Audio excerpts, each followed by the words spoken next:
Hello guys, आज का हमारा टॉपिक है डेली यूज सेंटेंसेस।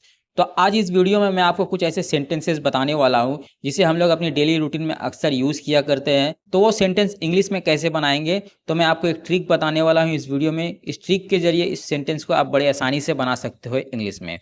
तो वो सेंटेंसेस क्या है, सबसे पहले वो सेंटेंस जान लेते हैं। चाह कर भी मैं तुम्हें बोल नहीं सकता, या फिर हम लोग ऐसे बोलते हैं, चाह कर भी तुम सो नहीं सकते। या फिर कुछ इस तरह से बोलते हैं, चाह कर भी तुम छुट्टी ले नहीं सकते। या फिर हम लोग ऐसे बोल सकते हैं, चाह कर भी वो पैसे नहीं मांग सकते। तो ऐसे सेंटेंसेस हम लोग बोला करते हैं। तो गाइज यहाँ पे देखिए, यहाँ पे क्या कॉमन आ रहा है। यहाँ पे जितने भी सेंटेंसेस मैंने बोले हैं, सब पे एक चीज़ कॉमन है, वो है चाह कर भी। ये जो हिंदी वर्ड है चाह कर भी, इसे हम लोग इंग्लिश में कैसे बोलेंगे, तो वो एक ट्रिक के जरिए मैं आपको बताने वाला हूँ इस वीडियो में। तो आपको वीडियो को कंप्लीट वॉच करना है, ज़रा भी मिस नहीं करना है। तो वो ट्रिक क्या है समझ लेते हैं, चलिए। तो देखिए गाइज, यहाँ पे चाह कर भी, इसका इंग्लिश में आपको जब बोलना है तो आपको वहाँ पे बोलना होगा if I want to. If I want to. तो देखिए गाइज, यहाँ पे इफ़ आई वांट टू है, तो मैं यहाँ पे आई की जगह यू, वी, दे, ही, सी, ये सब भी लगा सकता हूँ। तो यहाँ पे एक चीज़ मैं आपको बता देता हूँ सही तरीके से। आई, यू, वी, दे, ये अगर रहेगा तो वहाँ पे आपका वांट बैठेगा। और अगर ही, सी, ये अगर यहाँ बैठा आई की जगह, तो वहाँ पे आपका वांट की जगह वांट्स हो जाएगा। वांट पे एस आपका प्लस होगा। ये आपको अच्छे से समझ लेना है।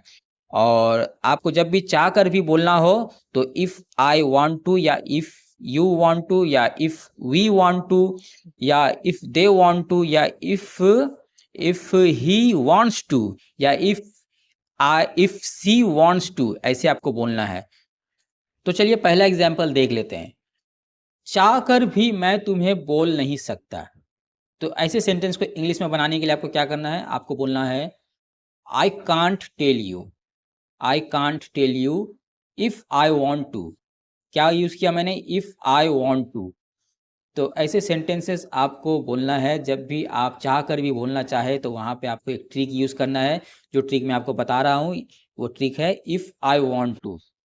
चाह कर भी मैं बोल नहीं सकता। तो यहाँ पे I can't tell you if I want to, I क्यों बैठा है, क्योंकि मैं बोल नहीं सकता, यहाँ पे मैंने बोला है चाह कर भी। तो चलिए अगला एग्जाम्पल देख लेते हैं। चाह कर भी तुम सो नहीं सकते। तो इसे इंग्लिश में कैसे बनाएंगे, आइए चलिए देख लेते हैं। You can't sleep. You can't sleep if you want to. तो यहाँ पे देखिए, यहाँ पे इफ यू क्यों हुआ, क्योंकि यहाँ पे हिंदी में बोला है चाह कर भी तुम सो नहीं सकते, तुम यूज किया गया, तुम सो नहीं सकते। तो इसलिए इंग्लिश में यहाँ पे हुआ है इफ यू वांट टू। तो you can't sleep if you want to, मतलब तुम सो नहीं सकते चाह कर भी, इफ यू वांट टू। तो आपको समझ में आ रहा है। तो चलिए अगला एग्जाम्पल देख लेते हैं, ठीक है। चाह कर भी तुम छुट्टी ले नहीं सकते। तो इसे इंग्लिश में कैसे बनाएंगे, you can't take leave. You can't take leave if you want to. If you want to, यहाँ पे भी देखिए यू यूज किया गया, क्योंकि हिंदी पे क्या बोला है, तुम छुट्टी ले नहीं सकते। तो इसलिए यहाँ पे if you want to use किया गया है। You can not take leave, या you can't take leave if you want to. चलिए अगला एग्जाम्पल देख लेते हैं। चाह कर भी वो पैसे मांग नहीं सकता। तो यहाँ पे वो बोला है मैंने, चाह कर भी वो पैसे नहीं मांग सकता। तो क्या यूज करेंगे, ही। देखिए, ही कैन नॉट या he can't ask for money if he wants to. If he wants to, if की जगह ही यूज किया गया, क्योंकि वो बोला है हिंदी में, तो यहाँ पे ही यूज हुआ है। और देखिए वांट जो है वहां पे एस जुड़ गया है, ही वांट्स हो गया है। तो मैंने आपको बताया था ही सी जब भी बैठेगा वांट के आगे, तो वहां पे वांट्स पे एस प्लस हो जाएगा। तो देखिए he can't ask for money, या he can not ask for money if he wants to. If he wants to. तो आपको अच्छे से समझ में आ गया है ट्रिक कैसे यूज करना है। जब भी आप चाह कर भी बोलना चाहो अपनी सेंटेंस में, तो वहाँ पे आपको यूज करना है इफ आई वांट टू, या इफ यू वांट टू, या इफ वी वांट टू, या इफ दे वांट टू, या इफ सी वांट टू, या इफ ही वांट टू। जो आप बोलना चाहो, जैसे जिसे आप डेडिकेट करके बोलना चाहते हो आप बोल सकते हो, लेकिन फॉर्मूला यही जो मैंने आपको बता दिया, ट्रिक यही आपको यूज करना है।